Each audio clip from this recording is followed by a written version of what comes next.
Let's go back to our top story now, and we talk about the election in Botswana. We're joined by SABC reporter Sentleeng Lehihi. She's in Gaborone. Sentleeng, a very good morning to you. Talk to us about some developments. Anything happen overnight? Top of the morning to you and our viewers. We're here in Gaborone at the SABC voting station.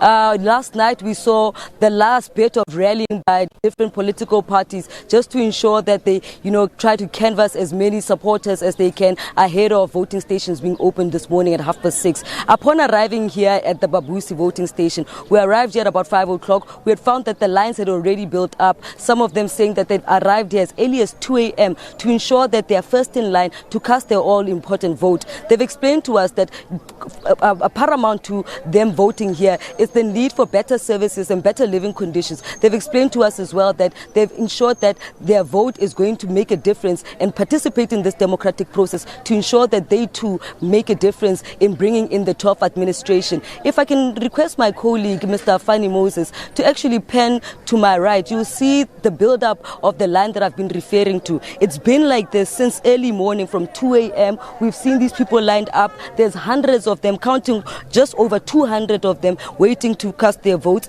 And we're also going to ensure that we give you some of their sentiments after voting. If you can see towards my left, there's some of them have been allowed into the voting station. And right here, this is where they're going to be accepted by IEC officials, where they'll also be able to get insurance that they are directed to the right places to cast their votes. They must have the all-important pink paper for them to be required or for them to be accepted into the voting station. I'm joined by some of those who came here earlier. One of them is a lady here, an elderly lady who says she's arrived here since as early as 2 a.m.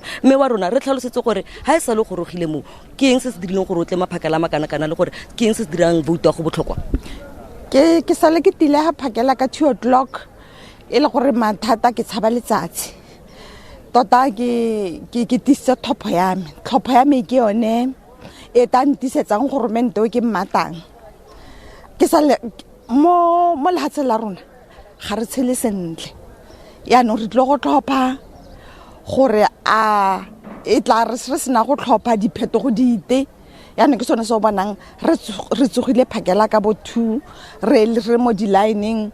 It's too hot, re tshabile letsatsi ya no santse re letile gore go a simologa re hetse go tlhopha. What she's explaining to us there is that she actually came here this early to ensure that, she's not affected by the heat that is anticipated to unfold as the day progresses. She says that paramount to the need to vote is to better the living conditions, that life here in Botswana is not as easy as one would imagine it to be. But then she's saying that it is very important for them to vote, for them to ensure that they too are part of a democratic process that institutes change.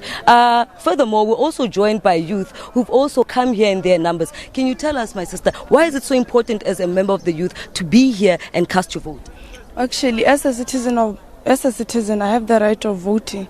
So I also have the responsibility to make sure that I vote the right party that will address my issues or my issues correctly and according to how I am satisfied. So it is important for me to vote the change I want to see in the world. Thank you for your time. Thank you for your time. It is clear there that the youth vote remains quite pivotal in this vote. Core to their needs is the need for better job opportunities and better upskilling of them to actually be able to get the rightful jobs in this fourth industrial revolution. We'll keep giving you rolling coverage of elections here in Botswana. Election fever still remains high. And from here in Botswana, we say, Pula.